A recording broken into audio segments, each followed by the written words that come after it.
It's my favourite time of year, and as usual, we're celebrating in style here at Respawning. From Luke's spooktacular live streams to exciting upcoming releases like Dark Pictures' Little Hope, we've got it all for you this October. I was considering talking about my favourite horror games of all time, but I feel this has been done to death. In fact, we did exactly that this time last year, so go check that out if you're interested. Instead, I want to focus on smaller horror games that just may have slipped you by. There'll be no Resident Evils, Silent Hills, or Dead Spaces in this list. So if you love a good scare, then sit back, settle in, and join me as we jump into the dark and spooky world of horror games you may have missed. We're near Little Hope. Sounds like a fun place. Funnily enough, Little Hope does have an interesting and dark history. First up, Made of Scare. I'm going to start with a cool little indie that was released earlier this year, and that's Made of Scare. Although I had a few issues revolving mostly around frustrating and laughable enemies, that didn't stop this Bioshock-esque story and atmosphere from shining through. Add to that a really unique mechanic of having to stay completely silent by holding your breath, and you've got a short budget horror game that might just be worth your time.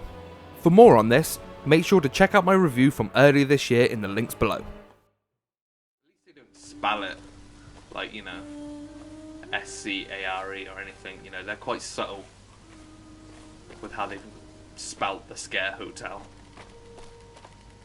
30th of October, huh? 1897.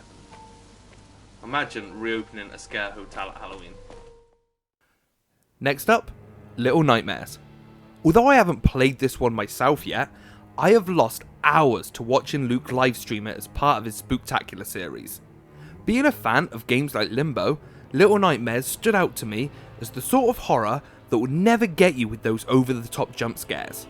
Instead, it uses clever gameplay, a great use of sound, and eerie visuals to give the player a constant state of unnerving discomfort. Go check out Luke playing this and see if it's the sort of game for you, because to me, it looks like a must play for any fan of horror. Wow, I loved that. I kind of wish I could go and experience it for the first time again. The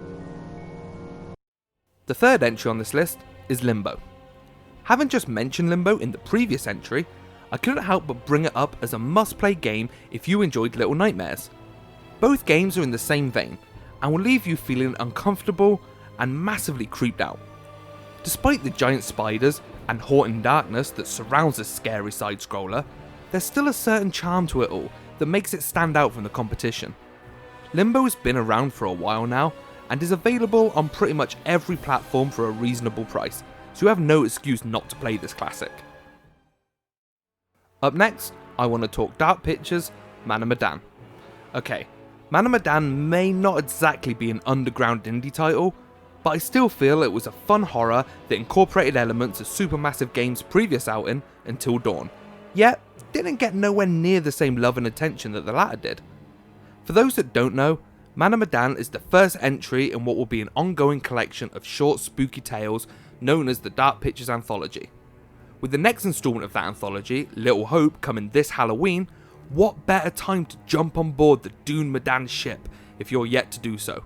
Seriously, if you skip this one, I highly recommend it, and we'll be doing some live streams on it coming up soon, so make sure you check that out.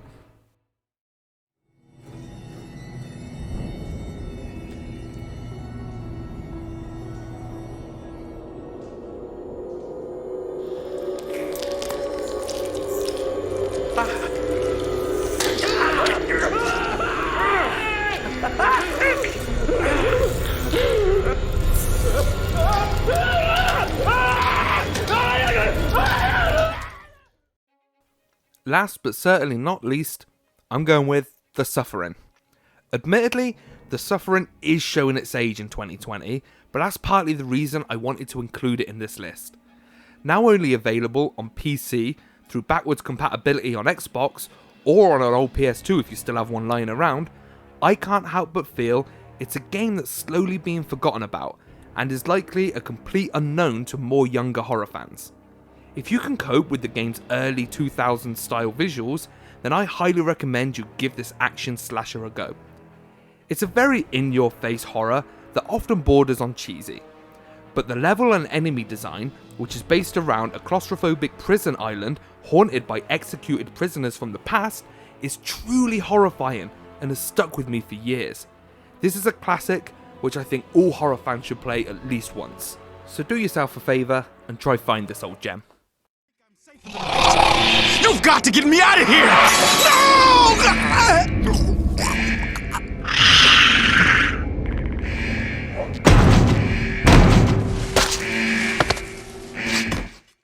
So there we have it. My favourite 5 horror games you may have missed out on. Now I know for a fact there are dozens more which could have made this list, and even more that I have missed myself. So make sure to include your favourites in the comments below, or by hitting us up over at Respawning UK on Twitter. Also, if you want more horror content, then make sure to check out some of Luke's live streams, because he's been hitting the horror hard, and we'll have a lot more where that came from, trust me. So make sure you're subscribed to our YouTube channel for more great scares and other great reviews and other content. Also, make sure you check out respawning.co.uk for all the latest news and reviews. Once again, I've been Mikey, thanks for watching, I'll catch you next time.